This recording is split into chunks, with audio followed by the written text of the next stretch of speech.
हर हर महादेव। 16वां अध्याय शुरू करते हैं।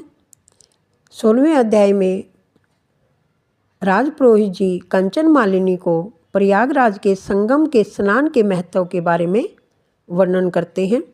श्री राधे राधे। प्रयागराज के संगम स्नान की महिमा बतलाते हुए राजपुरोहित जी ने मुझसे कहा, हे सुंदरी, प्राचीन काल में एक बार महर्षि गौतम की पत्नी अहिल्या को देखकर देवराज इंद्र काम के वशीभूत हो गए। तब उन्होंने ऋषि गौतम का रूप धारण करके ऋषि पत्नी के साथ दुराचार किया। इंद्र का छल ज्ञात होते ही ऋषि पत्नी ने उन्हें श्राप दिया। शाप से इंद्र का शरीर सहस्त्रों योनियों से आच्छादित हो गया। अपनी दुर्गति देखकर इंद्र स्वयं एक स्थान पर छिप गए। स्वर्ग में इंद्र को न पाकर देवताओं ने बृहस्पति जी से पूछा, हे गुरुदेव, इंद्र का कोई पता नहीं है, कोई नहीं जानता कि वे कहाँ हैं। श्री राधे राधे। बृहस्पति जी ने ज्ञान की दृष्टि से देखने के बाद देवताओं से कहा, इंद्र ने बिना विचारे जो पाप किया, इस समय वे उसी का फल भोग रहे हैं। मुझे ज्ञात है कि वे इस समय कहाँ हैं। नीति और धर्म का त्याग करने वाले इंद्र की तरह भयानक दुख भोगते हैं। राधे राधे।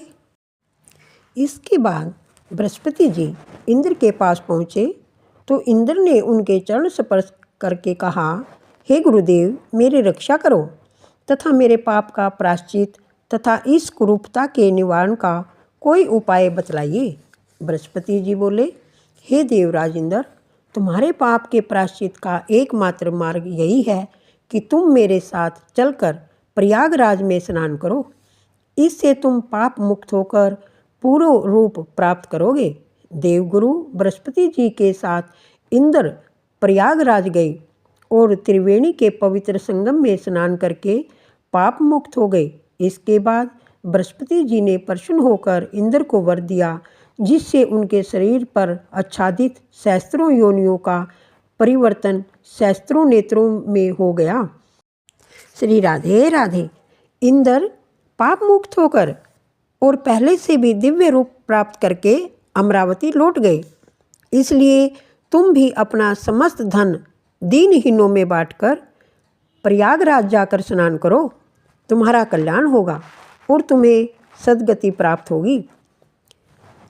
कंचन मालिनी ने कहा, मैंने अपनी समस्त संपत्ति उसी दिन दीनहीनों और अनाथों में वितरित कर दी है तथा सर्वस्व त्याग कर मैं प्रयागराज आ गई।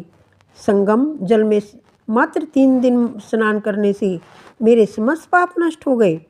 शेष 27 दिनों के स्नान पुण्य के फल से मुझे देव योनि प्राप्त हुई।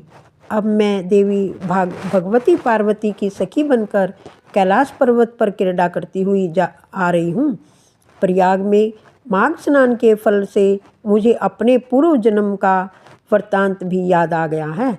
इसलिए प्रयागराज के पवित्र स्नान के महात्म को स्मरण कर मैं प्रतिवर्ष माघ के महीने में स्नान करने यहाँ आती हूँ। श्री राधे राधे। 16वां अध्याय संपूर्ण हुआ। श्रीमन नारायणी नारायणी हरि हरि। श्रीमन नारायणी नारायणी हरि।